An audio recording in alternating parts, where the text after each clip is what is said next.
Si vous ne vous battez pas, nous les femmes, nous battrons jusqu'à ce que la dernière des nôtres tombe au champ de bataille. Cette femme a déclaré la guerre à tout un empire. Chaque semaine, découvre une icône, une inspiration, une fierté, la mémoire vivante de l'Afrique et de sa diaspora, les immortels.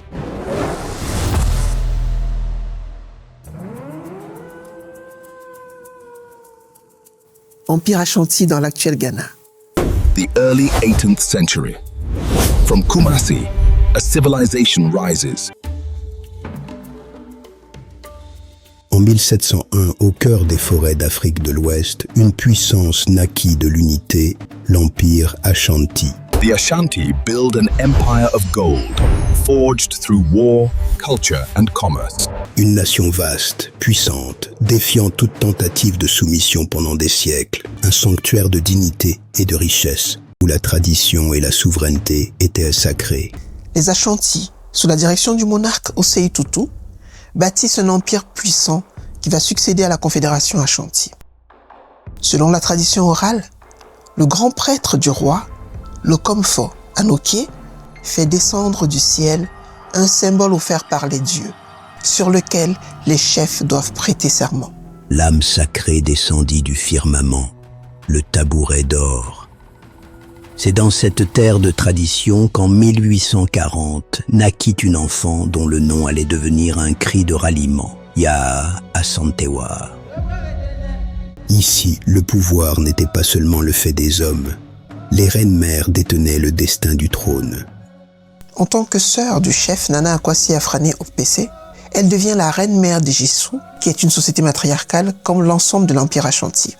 Ici, le sang et le pouvoir coulent des mères aux enfants. Pendant le règne de son frère, Yaa Asantewaa assiste à la croissance du pouvoir britannique dans la région. Et à la mort de celui-ci, elle devient la mère royale et nomme son petit-fils nouveau roi. Mais elle assume l'intérim en attendant sa majorité. 1896, l'année du déchirement. Les Britanniques déportent le roi Prempeh Ier. L'humiliation commence. Fort de cette victoire, les envahisseurs deviennent de plus en plus arrogants. Puis vint l'insulte ultime. L'occupant exigea ce qui ne peut être possédé. Il exigea l'âme même du peuple. Nous sommes en 1900. Les colons britanniques veulent s'emparer du symbole sacré du peuple Ashanti, le trône d'or. Le représentant de la couronne s'adresse au chef. Votre roi est en exil et ne reviendra jamais. Son pouvoir et son autorité sont repris par le représentant de la reine de Grande-Bretagne. Je suis le représentant du pouvoir suprême, j'exige le tabouret d'or. Le silence s'installa. Les guerriers hésitaient. La peur, tel un poison, s'insinuait dans les cœurs. Le tabouret d'or, plus qu'un trône, il contient l'essence de chaque ancêtre. Il ne doit jamais toucher le sol. Il ne doit jamais être souillé par l'étranger. Quand le gouverneur Hodgson exigea de s'y asseoir, l'insulte fut totale. Cette exigence donne lieu à une réunion secrète pendant laquelle les chefs tergiversent quant à la réponse à donner aux colons. Certains chefs hésitaient. Ils craignaient la puissance de feu de l'Empire britannique. C'est alors qu'une femme se leva. Une femme qui voyait plus loin que la peur. Au temps d'Osei Tutu, les chefs ne seraient pas restés assis à regarder le roi être exilé sans tirer un seul coup de feu. Aucun Européen n'aurait osé parler au chef Ashanti, comme le gouverneur vous a parlé ce matin. Je dois vous dire ceci. Si les hommes d'Ashanti ne vont pas au front, nous le ferons. Nous les femmes le ferons.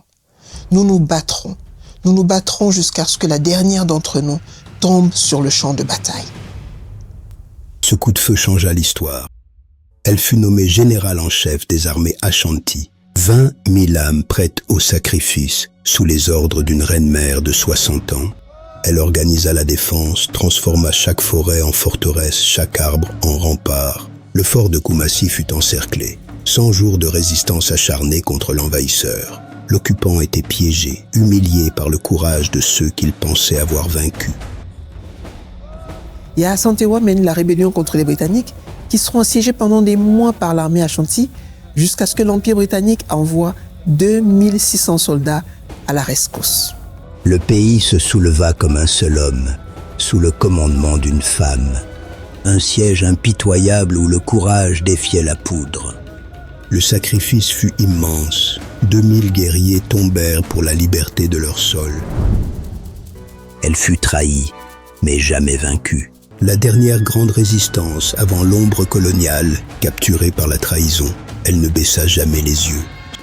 La reine guerrière sera déportée aux Seychelles, où elle s'éteint en 1921.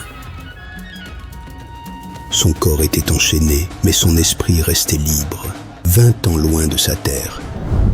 Ils ont pris la terre, mais ils n'ont jamais trouvé le tabouret d'or. L'âme est restée cachée. Protégé par le peuple, il demeure le symbole d'une nation qui n'a jamais plié le genou.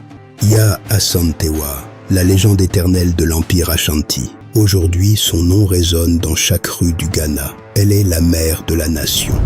Yaa Asantewaa, la reine stratège, a gagné la bataille de l'histoire parce que le courage n'a jamais eu de genre dans l'Afrique impériale. Et toi, la connaissais-tu? Dis-moi ce que tu en penses en commentaire et télécharge l'application Infomédia qui te reconnecte avec le narratif africain sans complaisance mais sans condescendance.